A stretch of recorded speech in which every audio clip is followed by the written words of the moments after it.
Welcome. Please enjoy your journey through time, exploring just a few of nursing's most influential leaders of the 20th and 21st century.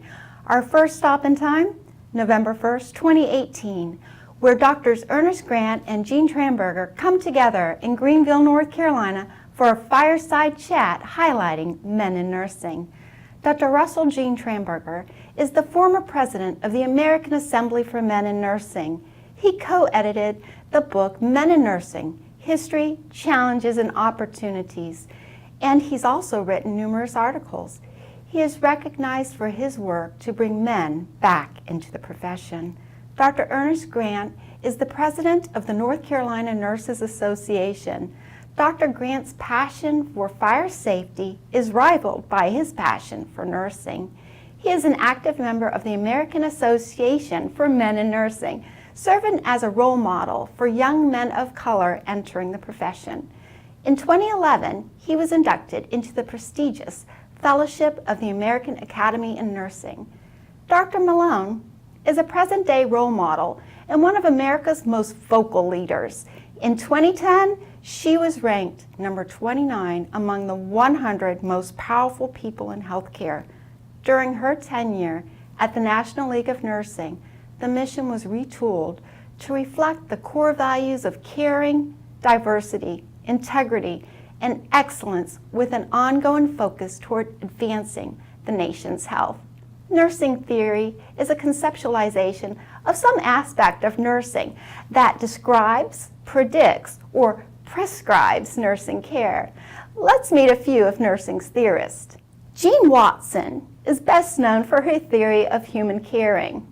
Sister Callista Roy is known for creating the adaptation model of nursing. Virginia Henderson developed the nursing need theory to promote patient independence. Imogene King encouraged nurses to work with patients to establish goals, thus developing the goal attainment theory. Madeline Leininger was a nurse anthropologist. She is recognized for developing the culture care theory. Martha Rodgers developed the theory of unitary human beings. Her theory is based on the idea that humans and the environment are energy fields constantly interacting. She believed the goal of nursing is to promote human betterment wherever people are, on planet Earth or in outer space. Recognizing the importance of good nursing care, American physicians initiated courses for nursing training during the 1800s. The outbreak of the Civil War created an immediate need for 20,000 nurses. It was the commendable services rendered by those who served that provided a need for future experiments setting up training programs for nurses. Let me share with you a few of our 20th century nursing leaders. Isabelle Hampton Robb helped found the Nurses Association alumni of the United States and Canada in 1886. She was an advocate for student nurses requesting shorter hours, recognizing students are learners and not employees. Lavina Dock was assistant superintendent under Isabelle Hampton Robb at Johns Hopkins. She was an influential nurse educator, having written several textbooks. She is also recognized as being the first editor for the American Journal of Nursing.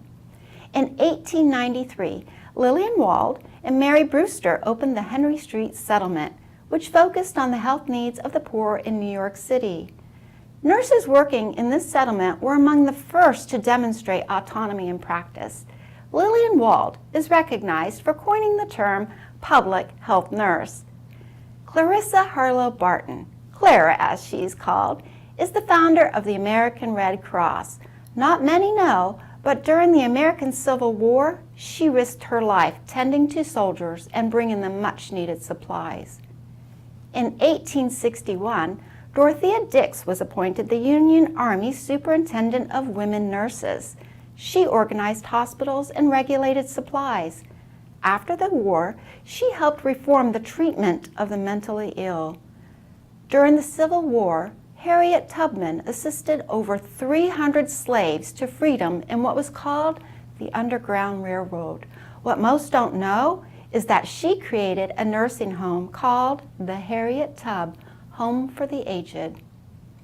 Walt Whitman was the world-renowned author and poet. He was also active in caring for soldiers during the Civil War. Walt Whitman has been described as either a famous nurse or a dedicated visitor. Either way, research suggests no one was more concerned for the welfare of the sick and wounded than Walt Whitman.